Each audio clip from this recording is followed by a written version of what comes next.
ये प्रोजेक्ट एक ऐसे इलाके की तकदीर बदलेगा जो पिछले 40 सालों से जंग की लपेट में था और पिछले 3 सालों से खुश्क साली की लपेट में है और मौसमियाती तब्दीलियां भी इस इलाके के ऊपर सबसे ज्यादा हुई हैं। खुश्क टैपा कनाल की ये सराय एशिया के रेगिस्तानों का सबसे बड़ा आर्टिफिशियल पानियों का मंसूबा है और एक रिपोर्ट के मुताबिक इसके ऊपर 6000 मजदूर एट द सेम टाइम इसकी खुदाई पर काम कर रहे हैं। और दूसरी तरफ अगर मैं इसके बजट की बात करूं तो इसके ऊपर जो इसका एस्टिमेटेड बजट है वो $500 मिलियन US डॉलर है। अस्सलाम वालेकुम। 2021 में पहली दफा अफगानिस्तान के अंदर यह देखा गया कि उसके ऐवानों पर तालिबानों ने आकर हुकूमत संभाल ली है। जब तालिबानों ने हुकूमत संभाली तो इंटरनेशनल ग्राउंड्स के ऊपर तालिबानों पर काफी ज्यादा सवालात उठाए गए। जहां पर इंटरनेशनली सतह पर सवालात उठाए गए वहीं पर लोकली भी काफी ज्यादा प्रेशर क्रिएट हुआ। तो अपनी गुड गवर्नेंस शो करने के लिए, अपनी लेजिटिमेसी को गुड रखने के लिए उनको एक ऐसे प्रोजेक्ट की जरूरत थी जिससे अवाम की सपोर्ट उसको मिले और वो लिजिट करार पाए। तो उनकी नजर जाती है कोश टैपा कनाल पर। अब ये जो कोश टैपा कनाल है ये पहली दफा 1970 में अफगानिस्तान का प्रेसिडेंट था, प्रेसिडेंट मोहम्मद दाऊद खान ने ये मंजूर इसका तस्वर रखा और उसके बाद 1970 से लेकर अब तक इसके ऊपर वर्किंग नहीं शुरू हुई।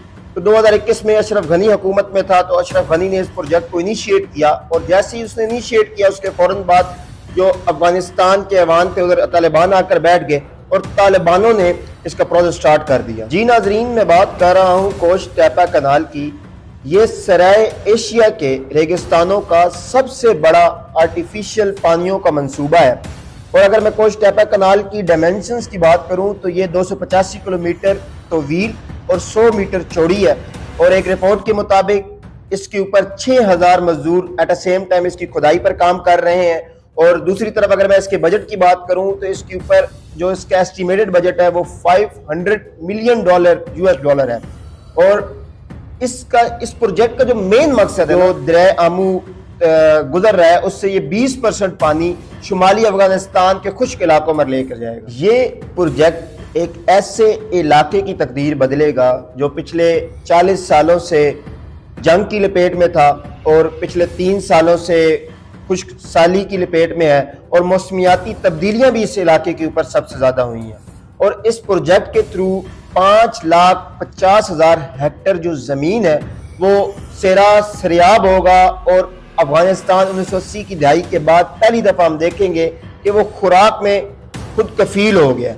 इसी प्रोजेक्ट से इंस्पायर होकर डिफरेंट कंट्रीज भी इसके ऊपर अमल दरामद कर रहे हैं जिसमें सर फहरिस्त इजिप्ट है जिसने अपने शुमाली पार्ट में जो सेरा है उसके ऊपर वर्किंग शुरू कर दिया ताकि वो वहाँ पर मसनूई दरिया बना सके। अगर मैं कोश टैपा कनाल के इम्पैक्ट की बात करूँ तो ये तालिबानों की जो सियासी कारकर्दगी है इसमें एक अहम रोल अदा करेगा जो हम देखेंगे भी सही। और दूसरी तरफ जो सबसे बड़ा इम्पैक्ट और इफेक्ट है वो जो हम देख रहे हैं कि इस प्रोजेक्ट के ऊपर कोई भी इंटरनेशनल ग्राउंड्स के ऊपर कोई फंड रेजिंग नहीं हुई बल्कि जो अफगानिस्तान के कोयलों की माइंस हैं वहाँ से जितनी भी आमदन इकट्ठी हो रही है वो इस प्रोजेक्ट के ऊपर लग रही है। और हम ये देख रहे हैं कि ये पहला अफगानिस्तान का ऐसा प्रोजेक्ट है जो वेल डिजाइन, वेल क्राफ्टेड और ये सारी चीजें सोच के बनाया गया है कि इसके फ्यूचर पर क्या इम्पैक्ट्स होंगे। कोश टैपा कनाल के अब हमने पॉजिटिव एस्पेक्ट्स की बात की और साथ ही साथ मैंने आपको बताया भी सही कि ये जो तालिबानों की हुकूमत है उनके लिए सबसे बड़ा इम्तिहान है क्योंकि ये वो जितना भी प्रोजेक्ट चला रहे हैं ये लोकली जो प्रोड्यूस हो रहा है बजट उसके थ्रू वो चला रहे हैं और वो आइसोलेटेड भी हैं इंटरनेशनल ग्राउंड्स पे। बहुत से मुल्कों ने तालिबानों की हुकूमत को मुकम्मल तरीके से तस्लीम भी नहीं किया।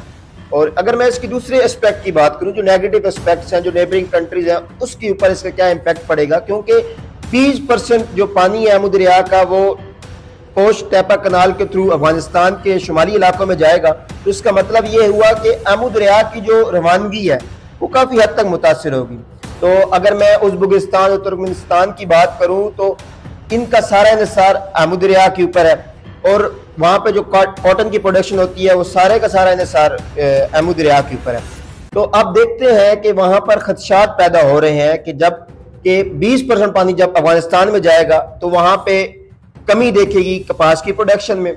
और सेकेंडली एक रिपोर्ट आती है 2018 के अंदर जिसके मुताबिक जो तुर्कमेनिस्तान है वो वर्स्ट केस सिनेरियो है पानियों को लेकर। तो अब हम देखते हैं कि जितने भी डाउन स्ट्रीम कंट्रीज हैं ये अपना ज़्यादातर इन्हिसार जो पहाड़ों पर बर्फ़ पड़ती है उसके ऊपर करते हैं। तो क्लाइमेट चेंज की वजह से जो उसकी रवानगी है वो भी काफ़ी ज़्यादा मुतासर हो रही है। तो अब हम देखेंगे कि इनके जो नेगेटिव इम्पैक्ट्स हैं वो किस तरीके से इन कंट्रीज़ को अफेक्ट करते हैं। अब मैं आपको बताता हूँ कि जो इंटरनेशनल रिवर्स और सीज होते हैं इनके ऊपर रेगुलेटरी बॉडीज होती हैं जो इन पानियों को रेगुलराइज कर रही होती हैं। डिफरेंट तरह के कस्टम ट्रीटीज और लॉज साइंस होते हैं बिटवीन द कंट्रीज ताकि इस पानी का जो मसले हैं ये बराबर तकसीम हो और किसी को इस पानियों से मसला ना बने। तो ये जो एमू दरिया है ये बेसिकली 1992 का अलमताया एग्रीमेंट के थ्रू वस्ती एशियाई ममालिक के अंदर इसको बराबर तकसीम किया जाता था। लेकिन अब ये जो कोश टैपा कनाल है ये इसकी खिलाफ वर्जी करेगा और अफगानिस्तान की जो हुकूमत है तालिबानों की वो तुर्कमेनिस्तान और उज़्बेकिस्तान ने इसको एक्सेप्ट भी नहीं किया और ना वो किसी टेबल टॉक के ऊपर आता है।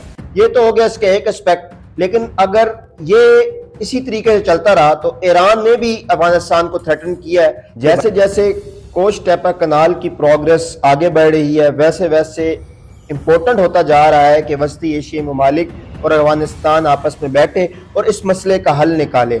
और डिफरेंट रिसर्च के मुताबिक ये बात भी साबित हुई है कि Afghanistan try to create a hegemony over this water. लेकिन यहाँ पर जो सबसे बड़ा ट्विस्ट है वो ये है कि जो अफगानिस्तान की बिजली है उसका 80% यही वस्ती एशियाई ममालिक इसको प्रोवाइड करते हैं।